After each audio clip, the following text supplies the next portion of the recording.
laut kita menghadapi masalah serius polusi plastik. Jutaan ton sampah plastik berakhir di lautan setiap tahun. Ini membahayakan kehidupan laut dan merusak ekosistem. Beberapa negara berkontribusi besar terhadap krisis ini.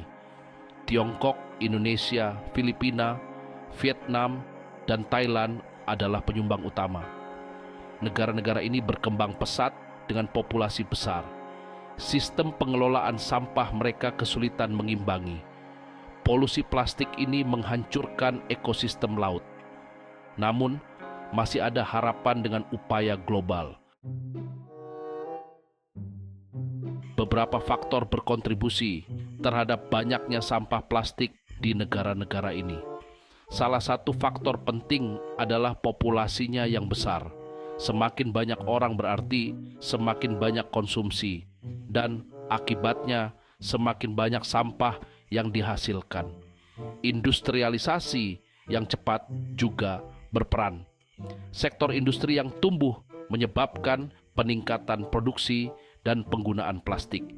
Ini seringkali melebihi perkembangan sistem pengelolaan sampah yang memadai. Kurangnya infrastruktur ini seringkali mengakibatkan pembuangan sampah yang tidak tepat. Memahami faktor-faktor ini sangat penting untuk mengembangkan solusi yang efektif.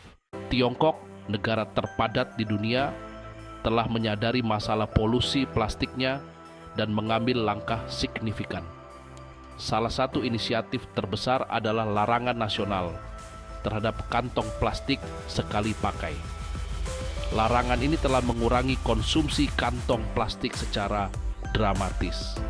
Tiongkok juga berinvestasi besar dalam sistem pengelolaan sampah. Mereka membangun fasilitas pengolahan sampah baru dan mempromosikan pemilahan dan daur ulang sampah. Tiongkok juga mengembangkan teknologi inovatif untuk mengatasi polusi plastik. Indonesia, negara kepulauan dengan garis pantai yang luas, sangat menyadari ancaman polusi plastik terhadap lingkungan laut dan mata pencaharian rakyatnya. Salah satu inisiatif penting Indonesia adalah fokusnya pada keterlibatan masyarakat dan kampanye kesadaran. Pemerintah telah meluncurkan berbagai program untuk mengedukasi masyarakat tentang bahaya polusi plastik dan mempromosikan praktik pembuangan sampah yang bertanggung jawab. Indonesia juga telah menerapkan kebijakan untuk mengekang plastik sekali pakai. Beberapa kota dan daerah telah melarang atau mengenakan retribusi pada kantong plastik, mendorong warga untuk memilih alternatif yang dapat digunakan kembali. Lebih lanjut, Indonesia telah berkomitmen untuk mengurangi sampah plastik lautnya hingga 70% pada tahun 2025. Untuk mencapai target ambisius ini, pemerintah menerapkan strategi komprehensif yang mencakup peningkatan infrastruktur pengelolaan sampah, mempromosikan model ekonomi sirkular, dan memperkuat penegakan hukum terhadap pembuangan sampah ilegal.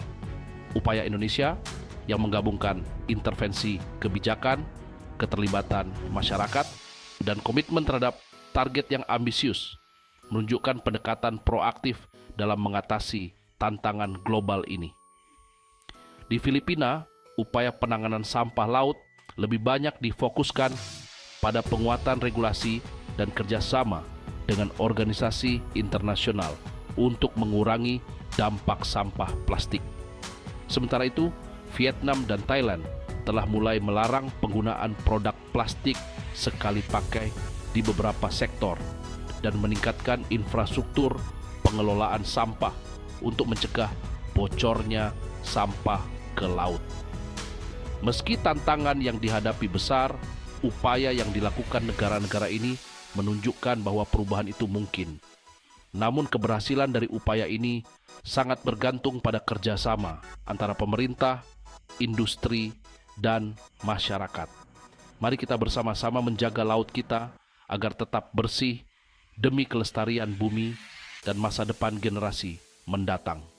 Jangan lupa untuk like video ini, tinggalkan komentar, dan subscribe untuk mendapatkan lebih banyak konten menarik seputar lingkungan dan alam. Terima kasih sudah menonton.